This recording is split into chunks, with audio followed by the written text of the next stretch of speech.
Então era um mundo muito fora de qualquer tipo de comunicação, de saber mesmo das coisas do outro lado.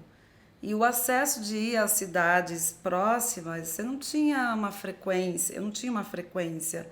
Ia quando em ocasiões X, uma feira, alguma coisa assim do gênero.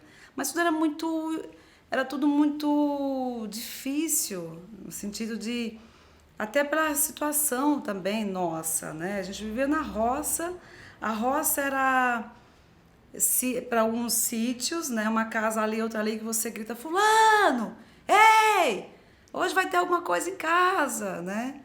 Então, eu falo assim, não dá nem para comparar tanto aos índios, porque hoje estão super conectados, hoje é uma outra realidade, mas eu digo que aquela época, aquele momento que nós vivemos, você fala assim, época, imagina, tão recente, né? Estou falando de 90 para cá, né?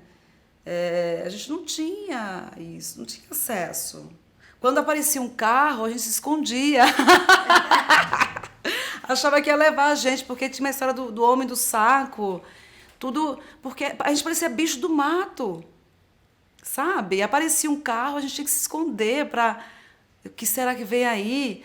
É muito louco, porque você não tinha. Meu Deus, que coisa horrível você viver assim também, né? Você não ter, não saber das coisas, na verdade. Como é que você vai saber das coisas? Imagine, quando foi em 94 que eu tinha, né, vendo as coisas acontecerem, alguns tios que iam passear na casa dos meus pais, e eu ficava assim, um dia, um dia, um dia. E cada vez que eu escutava o rádio de pilha, as notícias, as coisas, você falava assim, um dia eu... Como será a cidade grande? Como será? Curiosamente, que eu nem pensava, Aracaju, que era a capital ali, enfim. Outras cidades, não sei. Algo me ligava mais a São Paulo, acho que a referência dos tios que iam, né? As histórias também dos meus tios, né? Como foi. Então a gente tinha muita história em casa, sabe?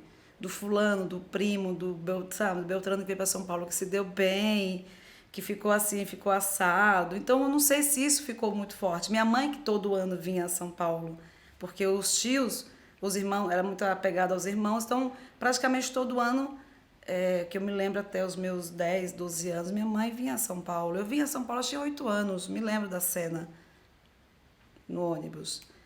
Bem, e com 12 anos eu pus na minha cabeça que, mãe, eu falei para ela, o cenário, só para você, veja se você consegue entrar neste cenário, tá?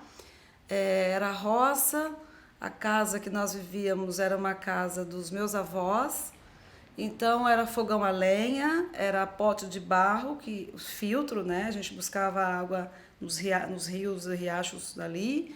É, tinha que buscar lenha no meio do mato. E como eu ficava criando a mente, vai, né? Você escuta as coisas do radinho de pilha. Eu dizia, ai, um dia, mãe, me lembro da cena até hoje, fogão a lenha, minha mãe lá assoprando para pegar fogo e tal. E eu disse, mãe, um dia quando eu crescer, eu vou embora para São Paulo, eu vou trabalhar, vou estudar, eu vou ajudar vocês.